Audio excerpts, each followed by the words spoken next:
শিয়ালদা থেকে ২২১ নম্বর বাসে উঠে বসতে পারলেই একদম অফিসের সামনে। তাই যত বাসই আসুক আমি ওটার জন্য অপেক্ষা করি। দেরি হোক, কিন্তু শরীর ক্ষয় করে হেঁটে যাওয়া চলবে না। আসলে অন্য বাসগুলো অফিসের একদম সামনে দাঁড়ায় না, তাই অগত্যা এক বুক ধৈর্য নিয়ে দাঁড়িয়ে থাকি ২২১-এর জন্য। আজ শনিবার, একইভাবে দাঁড়িয়ে আছি। ৭ মিনিট হয়ে গেল, তবু দেখা নেই বাসের। অধৈর্যরা ধৈর্যগুলোকে হারিয়ে দিয়েছে। বিরক্তি নিয়ে অন্য বাসে উঠতে হলো। সব তিক্ততার মধ্যেও এটাই ভালো লাগা যে বাসটা একদম ফাঁকা। উঠে দেখলাম জানালাগুলো ভর্তি থাকলেও তার পাশের সিটগুলো সবকটাই ফাঁকা। এবার আমার চয়েস। অনেক অপশান থাকলে এই এক মুশকিল। সব সময় মনে হয় এটা নয় ওটা ভালো। চোখে পড়ল এক জানালায় এক মেয়ে বসে আছে। পিঠ অবধি চুলগুলো ফুরফুর করছে হালকা হাওয়ায়।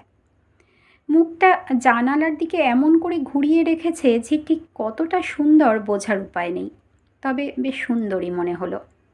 দেখলাম খুব রোগাও, আর এত গুটিসুটি হয়ে বসেছে যে পাশের সিটটা অনেকটা ফাঁকা। আমার মনে হলো এই জায়গাটা বোধহয় আমার জন্যই রাখা। এতটা জায়গা না থাকলে পুরো শরীরটা ঢুকিয়ে বসা সম্ভব নয়। আয়তন নেহাত কম নয় আমার। যাই হোক, আর কোনো ভাবনায় না গিয়ে বসে পড়লাম ওই সিটটাতে। আমি বসতেই মেয়েটা জানালার দিকে আরও সরে গেল। আমার মনে হলো আমি যাতে ভালো করে বসতে পারি সেজন্যই ও এমন করে সরে গেল। আমিও সরে গিয়ে আরাম করে বসলাম। অনুভব করলাম ও আরও জানালার দিকে সরে গেল। দুজন পাশাপাশি বসলে গায়ে হালকা ছোঁয়া লাগে, সেটা বোধহয় মেয়েটা নিতে পারছে না। আমার মনে হলো সুন্দরী বলে খুব অহংকার, বুঝলাম সেটা।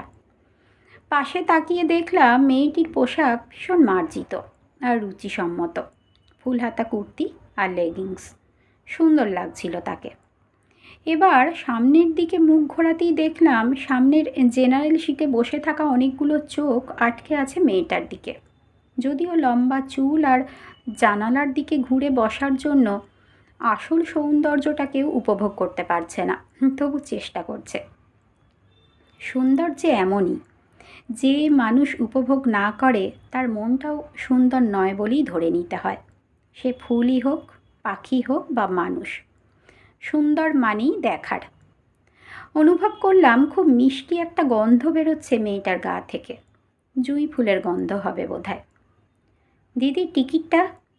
কন্ডাক্টর এসে টিকিট চাইল।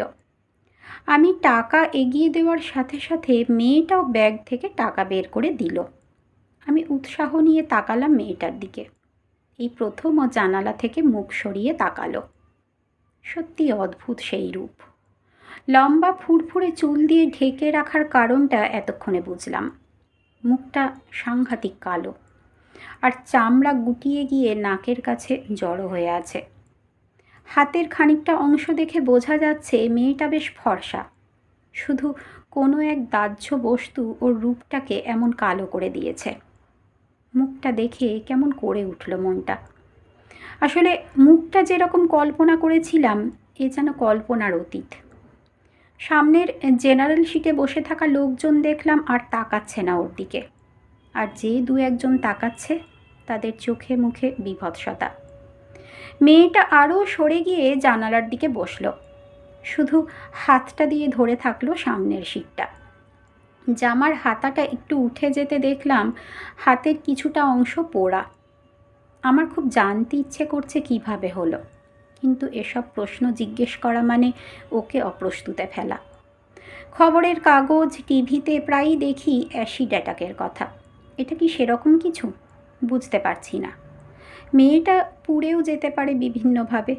সে যাই হোক, যন্ত্রণাটা ভয়ানক। শুনলাম মেয়েটার ফোন বাজছে। ফোন ধরে খানিকক্ষণ চুপ, তারপর বলল, বেশ করেছি বেরিয়েছি। লজ্জা করবে কেন? আমার লজ্জা করে না। লজ্জা তো হবে ওই মহিলার যার পেট থেকে এমন পশু বেরিয়েছে। বলে আবার খানিকক্ষণ চুপ, তারপর বলল, তোমার না পোষালে আর ফোন করো না আমায়। আমি রাস্তায় বেরোবো, চাকরিও পাবো, তারপর পড়াশোনাটাও করব। এসব বলেই ফোনটা কেটে দিল। আমি একদম পাশে বসে বুঝলাম মেয়েটা হাঁপাচ্ছে। আমি এটাও খেয়াল করলাম মেয়েটাকে সুন্দর ভেবে যতটা কাছে বসেছিলাম ওর মুখটা দেখে একটু দূরেই সরে গেছি। দেখলাম প্রায় ঝুলছি আমি। দুদণ্ড ভেবে নিজের ওপর হাসি পেল। অনুভব করলাম মেয়েটা বোধহয় কাঁদছে। খুব বলতে ইচ্ছে করছিল ওর সাথে। বলতে ইচ্ছে করছিল, তুমি ঠিক চাকরি পাবে, পড়াশোনাটা করো, আর পারলে ওই মানুষগুলোকে ছেড়ো না। যার ভাবনা এতটা পজিটিভ সে মানুষটা এমনিতেই ভীষণ সুন্দর। চাইলেও কথাগুলো বলতে পারলাম না। এসব বলা যায় না যখন বিষয়টাতে এতটাই আবেগ জড়ানো থাকে। আমি দেখলাম মেয়েটা হাত দিয়ে সামনের সিটটা ধরে আছে। আমিও হাতটা রাখলাম, এমনভাবে রাখলাম যাতে মেয়েটার হাতটা স্পর্শ করে। ও যাতে বোঝে ওকে কেউ ঘৃণা করে না। ও চাইলে পুরো সমাজ ওর পাশে আছে।